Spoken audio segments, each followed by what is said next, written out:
Comme vous le savez, demain soir 21h aura lieu France-Norvège, match plutôt très important pour les Bleus, hein, tout simplement parce que déjà c'est un match pour se préparer pour la suite, même si la France est déjà qualifiée pour les 16e de finale.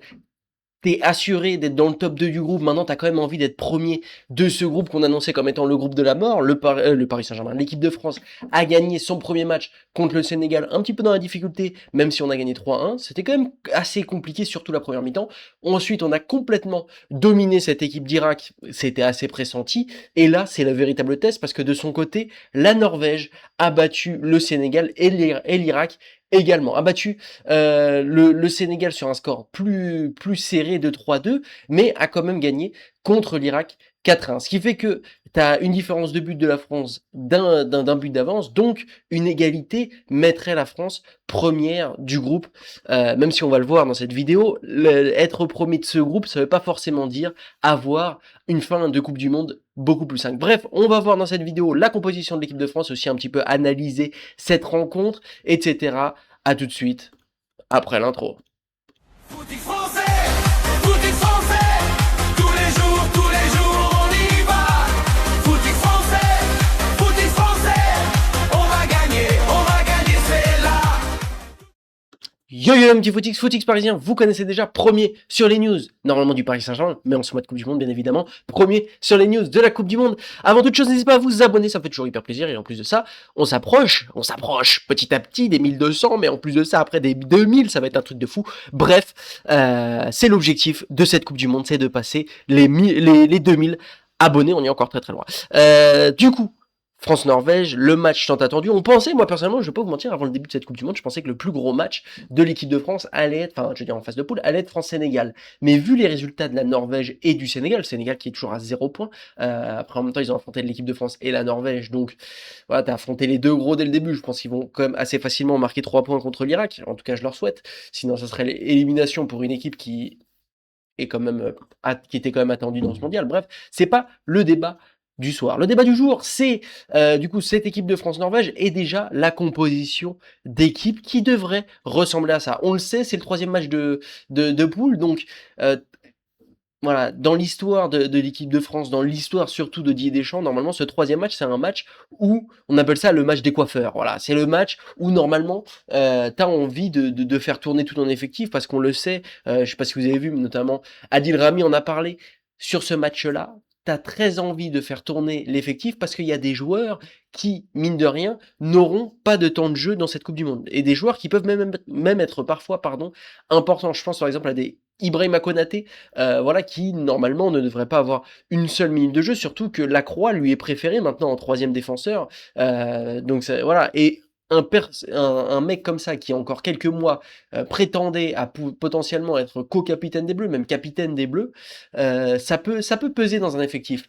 Et donc, le fait qu'après il soit de mauvaise humeur, je pense notamment au cas, par exemple, je sais pas si vous avez vu le film sur ce qui s'est passé en équipe de France en 2010, c'est dans une autre mesure. Mais vous voyez, William Gallas, le fait qu'il n'avait pas été, on lui a pas attribué le capitana, alors que lui, il pensait qu'il méritait le capitana parce qu'il était vice-capitaine avant que Lilian Thuram quitte l'équipe de France, arrête sa carrière en bleu, tout simplement. Et donc, du coup, il est arrivé, il s'est dit, moi, je vais faire la gueule.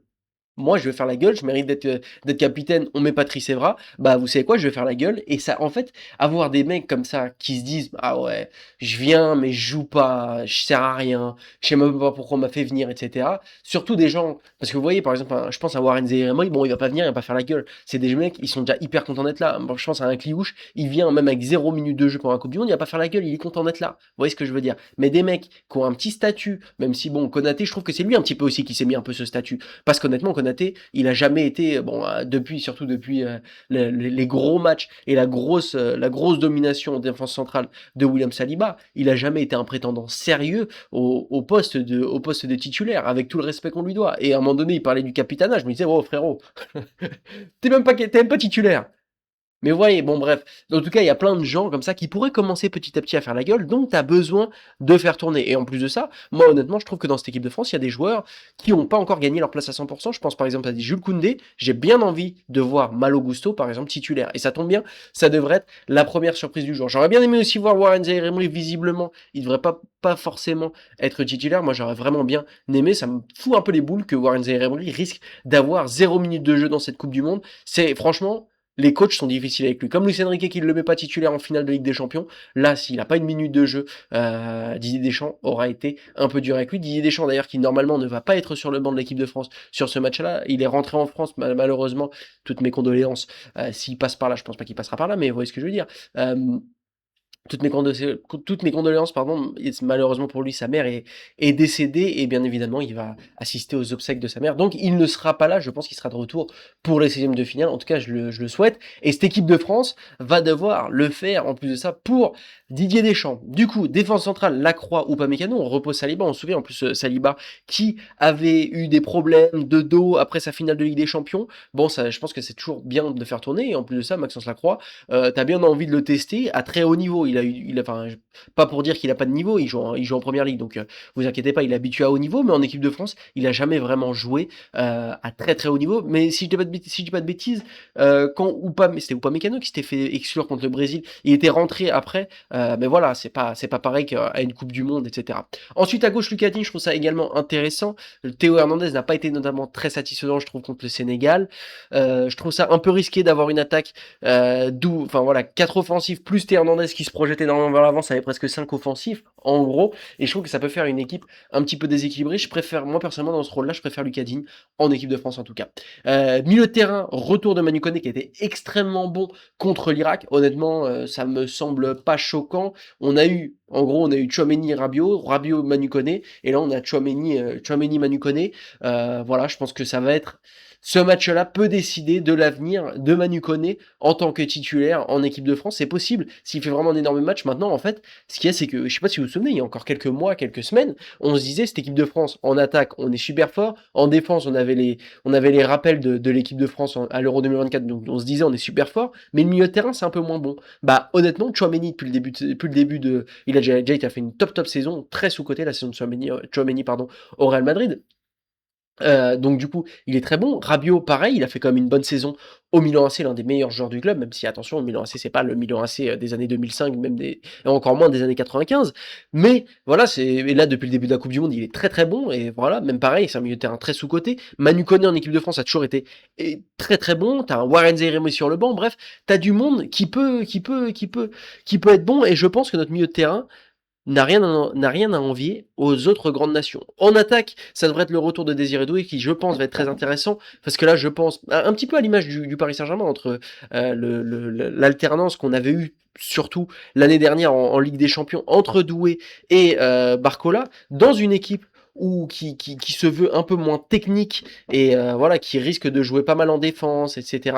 Comme risque de jouer la Norvège, je pense, contre la France. Bah, Désiré Doué, c'est plus intéressant de Barcola parce qu'il peut profiter des petits espaces. Donc je pense que c'est pour ça que Désiré Doué va être titulaire, même si, attention, Barcola, on risque, à mon avis, de le revoir dans cette Coupe du Monde. On espère bien qu'il va rentrer et marquer à l'image de son match contre le Sénégal. En tout cas, cette équipe de la Norvège, ça va pas être facile à les affronter. Ils ont une très très bonne attaque, un milieu de terrain intéressant. Odegaard qui a l'air, lui qui a eu une saison compliquée depuis 2 ans avec Arsenal, il a l'air d'être remonté pour cette Coupe du Monde et il a été très bon, notamment contre le Sénégal. Ça fait partie des petites équipes. Je sais pas si vous vous souvenez, par exemple, le Danemark en 2020, à l'Euro 2020, qui s'était passé en 2021, ils étaient remontés, et bah t'as un petit peu l'impression que cette équipe de la Norvège, ça peut être l'équipe un peu surprise. Bon, pas non plus surprise, parce qu'on connaît, il y a des joueurs qui étaient attendus, notamment Erling Haaland, etc., etc. Maintenant, voilà, on espère qu'on va quand même couper sa série de buts. Il va y avoir un joli duel, notamment sur le terrain, entre Erling Haaland, et Kylian Mbappé, qui pour l'instant, en tout cas, quand Erling Haaland, depuis que Mbappé est au Real Madrid, c'est toujours soldé par une élimination d'Erling Haaland et une victoire de Kylian Mbappé, à part peut-être en phase de ligue. En phase de ligue, il y a eu un City Real Madrid où City avait gagné 2-1, si je dis pas de bêtises. Mais en tout cas, en phase d'élimination directe, le Real Madrid a éliminé ces 2 dernières saisons. Manchester City. Bref, n'hésitez pas à me dire ce que vous en pensez. Si vous pensez que la France va réussir à le faire contre la Norvège, moi je pense qu'on va réussir à gagner contre la Norvège. Je vois un score pas très large, je vois un petit 2-1 de l'équipe de France. Je vais dire un but d'Ousmane Dembélé et un but de Kylian Mbappé, bien évidemment. N'hésitez pas à liker, partager et vous abonner. Merci à tous les gars de m'avoir écouté. C'était le Footix Parisien. Je vous souhaite à tous une bonne journée.